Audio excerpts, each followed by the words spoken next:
Hello friends, welcome to dear Amar. तो आज की इस वीडियो में हम पासा यानी कि डाइस को सीखने वाले हैं, वो भी सिंपल वे में।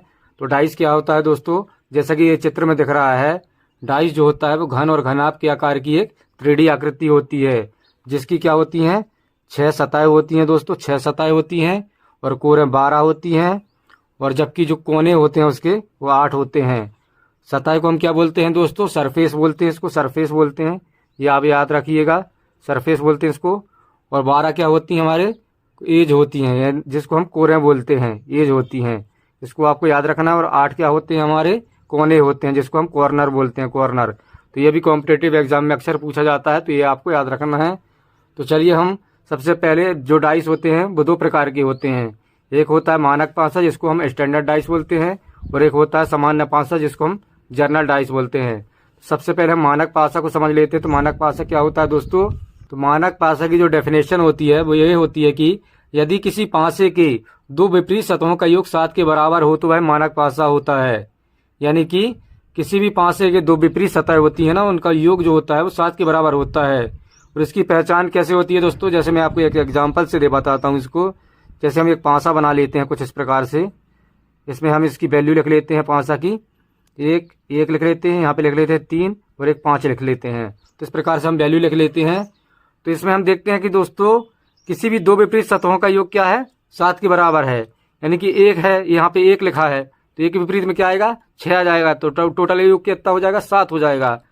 और जैसे यहाँ पे 3 है तो इसके विपरीत में क्या आएगा 4 आएगा, तो 4 और 3 कितना हो जाएगा 7 हो जाएगा। जैसे ये 5 लिखा है तो 5 के विपरीत में क्या आएगा 2 आएगा, तो ये 5 और 2 मिलकर कितना हो जाएगा 7 हो जाएगा। तो इस प्रकार 2 विपरीत सतहों का योग कितना होता है 7 होता है। तो मानक पासा में हम ये भी जान लेते हैं कि इनके 2 निकटवर्ती सतहों का योग 7 के बराबर नहीं होता। जैसे 1 और 5 का योग 7 नहीं होगा, 3 और 5 का योग 7 नहीं होगा, 3 और 1 का योग 7 नहीं होगा। यानी कि 2 निकटवर्ती सतहों का योग 7 के बराबर नहीं होता है इसमें। तो ये इसकी भी पहचान हो गई। और एक क्या हो गई, इसके 2 विपरीत सतहों का योग 7 के बराबर होता है। तो सिंपली जैसे 1 है तो 1 है तो 1 के विपरीत में क्या आएगा 6 आएगा, तो सिंपली ये टोटल हो जाएगा 7। इसी प्रकार ये 3 लिखा है, इसके विपरीत में क्या आएगा 4 आएगा, तो ये टोटल कितना हो जाएगा 7 हो जाएगा। इसी प्रकार जैसे ये 5 लिखा है तो इसके विपरीत में क्या आएगा दोस्तों 2 आएगा, तो सिंपली ये कितना हो जाएगा 7 हो जाएगा। यानी कि 2 विपरीत सतहों का योग 7 के बराबर होता है, और इनके 2 निकटवर्ती सतहों का योग 7 के बराबर नहीं होता। 2 निकटवर्ती सतहों का योग 7 के बराबर नहीं होता, और 2 विपरीत सतहों का योग 7 के बराबर होता है। तो ये आपको याद रखना है। ये स्टैंडर्ड पासा होता है, जिसको मानक पासा बोलते हैं। तो चलिए अब हम सामान्य पासा को भी समझ लेते हैं कि सामान्य पासा क्या होता है और इसकी पहचान क्या होती है। तो सामान्य पासा की जो डेफिनेशन होती है दोस्तों, वो किसी पासे के 2 निकटवर्ती सतहों का योग 7 के बराबर हो तो वह सामान्य पासा होगा। यानी कि मैंने आपको क्या बताया कि 2 निकटवर्ती सतहों का योग 7 के बराबर होता है इसमें। और मानक पासा में हम क्या समझे थे, 2 निकटवर्ती सतहों का योग 7 के बराबर नहीं होता है, इसमें 7 के बराबर होता है। तो चलिए इसको हम समझ लेते हैं एग्जाम्पल से। जैसा कि एक डाइस दिया गया है, इस प्रकार से एक डाइस है, ये डाइस हम बना लेते हैं। इस प्रकार से डाइस दिया गया है, इसमें 1 लिखा है इधर पे, 6 लिखा है, ये 5 लिखा है। तो इस प्रकार से ये डाइस है, इसमें ये वैल्यू लिखी है इसकी। तो इससे हम समझते हैं कि सामान्य पासा क्या होता है। तो सिंपली सामान्य पासा क्या होता है, 2 निकटवर्ती सतहों का योग 7 के बराबर होता है। जैसे यहाँ पे देखते हैं हम, ये 6 है और 1 है, तो इसके निकटवर्ती सतहों का योग क्या हो जाएगा 1 और 6 कितना हो जाएगा 7 हो जाएगा। तो सिंपली क्या इसकी डेफिनेशन क्या हो गई, यानी 2 निकटवर्ती सतहों का योग 7 के बराबर होता है। ये इसकी पहचान होती है दोस्तों। और एक और चीज़ मैं आपको बता दूं, इसमें एक और नोट करने वाली बात है कि इसके जो पासा होता है और फलक पर, पासे के जो फलक पर कोई ना कोई अक्षर या चिन्ह होता है, तो वो भी सामान्य पासा होता है। जैसे मान लेते हैं हम एक डाइस और बना लेते हैं, ये डाइस बना लेते हैं हम, इस डाइस बना लेते हैं। इस प्रकार से एक डाइस है, इसमें A लिखा है, B लिखा है, C लिखा है। तो इस प्रकार का भी जो डाइस होता है वो हमारा क्या होता है सामान्य पासा होता है। एक और एग्जाम्पल से इसको समझाता हूँ मैं आपको। जैसे ये डाइस बना है, इसमें माइनस लिखा है, इसमें प्लस लिखा है, इसमें क्रॉस लिखा है। तो इस प्रकार का भी जो डाइस होता है वो सामान्य पासा होता है। और सामान्य पासा की डेफिनेशन क्या होती है, 2 निकटवर्ती सतहों का योग 7 के बराबर होता है। तो ये आपको याद रखना है, ये इसकी पहचान है। तो दोस्तों जो सामान्य पासा होता है, यानी कि जो जर्नल डाइस होता है, उसमें 2 केस बनते हैं। तो पहली कंडीशन क्या होती है दोस्तों, जब 2 डाइस में एक संख्या कॉमन हो, और सेकंड क्या होती है जब 2 डाइस में 2 संख्या कॉमन हो। तो सिंपली सबसे पहले हम इसको समझ लेते हैं फर्स्ट वाले को। जब 2 डाइस में एक संख्या कॉमन हो, तो सिंपली इसमें हम सबसे पहले डाइस बना लेते हैं, 2 डाइस बना लेते हैं। कुछ इस प्रकार से ये डाइस हो गया, ये डाइस है हमारा। एक और डाइस बना लेते हैं इस प्रकार से, ये डाइस बन गया। इसमें अब हम नंबर लिख लेते हैं। ये 4 है, जैसे ये 6 है, ये 5 है, और ये है 1 है, ये 6 है, ये 3 है। तो ये जैसे इस वाले क्वेश्चन में क्या, इसमें कंडीशन में क्या दिया गया है, जब दो डाइस में एक एक संख्या कॉमन हो। तो इसमें कौन सी कॉमन संख्या है दोस्तों, जो 6 नंबर है, ये 6 है दोस्तों, ये 6 नंबर है, ये दोनों में कॉमन है। तो इसको हम क्या करेंगे दोस्तों, तो सिंपली इस 6 को हम यहाँ पे लिखेंगे इस प्रकार से, 6 लिख लेते हैं। अब हम क्या करेंगे, इस 6 से हम क्लॉकवाइज डायरेक्शन चलेंगे। क्लॉकवाइज डायरेक्शन यानी कि दक्षिणावर्त जिसको हम बोलते हैं, घड़ी की सुई की दिशा में चलेंगे, जिसको हम क्लॉकवाइज बोलते हैं। तो सिंपली ये 6 है, फिर इसके बाद क्या आएगा, 4 आएगा, ये 4 आएगा, 4 लिख लेते हैं। फिर उसके बाद क्या आएगा, 5 आएगा, तो 5 लिख लेते हैं इस प्रकार से।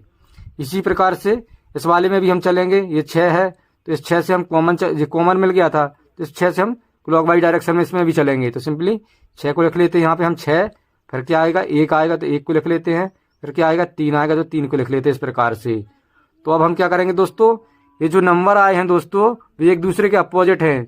जैसे इसमें 5 के अपोजिट क्या है, 3 है, और 3 के अपोजिट क्या है, 5 है। तो ये एक दूसरे के क्या है, अपोजिट है। और ये भी एक दूसरे के अपोजिट है। 4 के अपोजिट क्या है, 1 है, और 1 के अपोजिट 4 है। और जो शेष संख्या बचती है दोस्तों, शेष संख्या क्या बचती है, 2 बचती है, 2, क्योंकि डाइस में कितने नंबर होते हैं, 6 तक नंबर होते हैं। तो ये हमारे पूरा कंप्लीट हो गया है, और ये 6 है, और जो शेष संख्या बची है 2, यानी कि 2 जो होगा वो 6 के अपोजिट होगा। तो इस प्रकार से इस टाइप के क्वेश्चन पूछे जाते हैं दोस्तों अक्सर कॉम्पिटिटिव एग्जाम में। तो आप इसी प्रकार से इसको बनाइएगा। सबसे पहले क्या करेंगे इसमें, तो जैसे एक एक डाइस हम 2 डाइस दिए गए हैं, उसमें से सबसे पहले हमको संख्या देखना है कि कितनी संख्या कॉमन है। अगर एक एक संख्या कॉमन होती है तो उस संख्या से हम क्या चलते हैं, क्लॉकवाइज डायरेक्शन चलते हैं, तो एक दूसरे के अपोजिट हमारी संख्या मिल जाती है। तो इस प्रकार से इसको निकाला जाता है दोस्तों। तो चलिए अब हम ये वाले दूसरी कंडीशन भी समझ लेते हैं कि दूसरी कंडीशन क्या होती है। तो दूसरी कंडीशन क्या होती है दोस्तों, जब 2 डाइस में 2 संख्या कॉमन हो। तो चलिए इसको भी हम एग्जाम्पल से समझ लेते हैं। तो सबसे पहले हम डाइस बना लेते हैं कुछ इस प्रकार से। ये डाइस बन गया हमारा, एक डाइस ये हो गया, एक डाइस एक और बना लेते हैं इस प्रकार से। तो ये हमारा डाइस बन के तैयार हो जाता है। इसमें हम नंबर लिख लेते हैं 1, 2 और एक 3 लिख लेते हैं, और उसमें लिख लेते हैं 1, 3, 5। तो इस वाले डाइस में हम देखते हैं कि दोस्तों 2 संख्या कॉमन है इसमें। जैसे इसमें भी 1 है, इसमें भी 1 है, इसमें 3 है, इसमें भी 3 है, यानी कि दो डाइसों में 2 संख्या हमारी क्या है, कॉमन है। तो इसमें हम क्या करते हैं दोस्तों, तो सिंपली 1 और 3 लिख लेते हैं हम। 1 और 3 के अपोजिट में क्या आएगा, और 2 के अपोजिट में क्या आएगा। तो सिंपली सबसे पहले हम 2 को सॉल्व कर लेते हैं। तो 2 के अपोजिट में क्या आएगा, जो शेष संख्या बचती है 1 और 3 तो इसमें से कॉमन हो गई है ना, और जो शेष संख्या बची 2 बची, तो 2 और 5 एक दूसरे के अपोजिट हो जाएंगी। तो सिंपली जो 2 होगी वो एक दूसरे का अपोजिट हो जाएगी, 5 के अपोजिट हो जाएगी। 5 के अपोजिट 2, 2 के अपोजिट 5। और जो 1 और 3 है, और जो संख्या हमारी शेष बचती हैं, कौन कौन सी संख्या बचती हैं दोस्तों, 4 बचती है और 6 बचती है।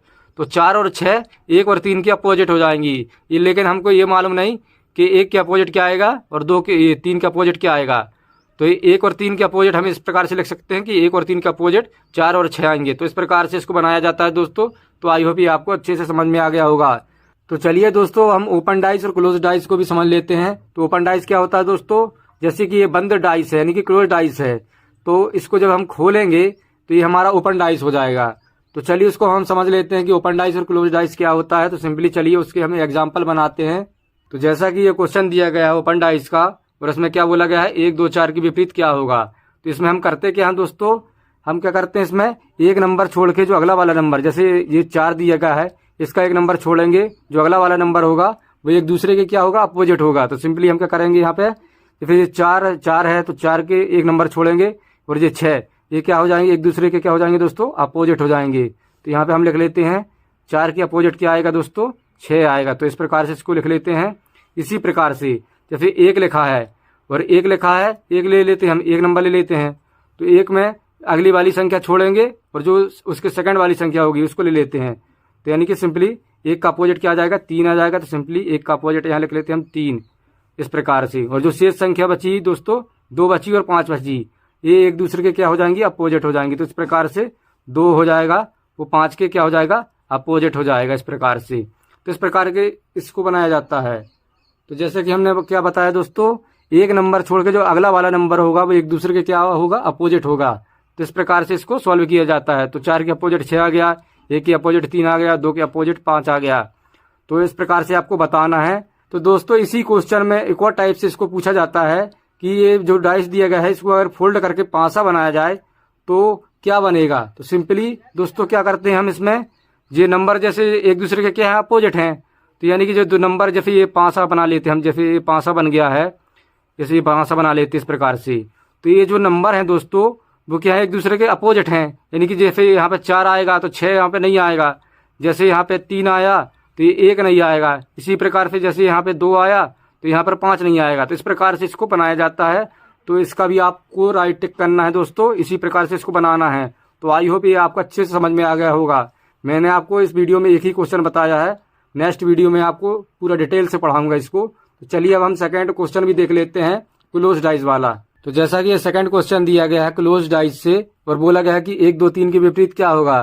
तो जैसा कि हम दोस्तों जानते हैं कि जो विपरीत सतहों का योग क्या होता है दोस्तों 7 होता है, यानी कि 1 के अपोजिट क्या आ जाएगा, 1 के अपोजिट 6 आएगा, 6 आएगा क्योंकि 1 और 6 मिलके क्या हो जाएगा 7 हो जाएगा। इसी प्रकार जैसे 3 के अपोजिट क्या आ जाएगा दोस्तों 4 आएगा, और 4 और 3 मिलकर क्या हो जाएगा 7 हो जाएगा इस प्रकार से।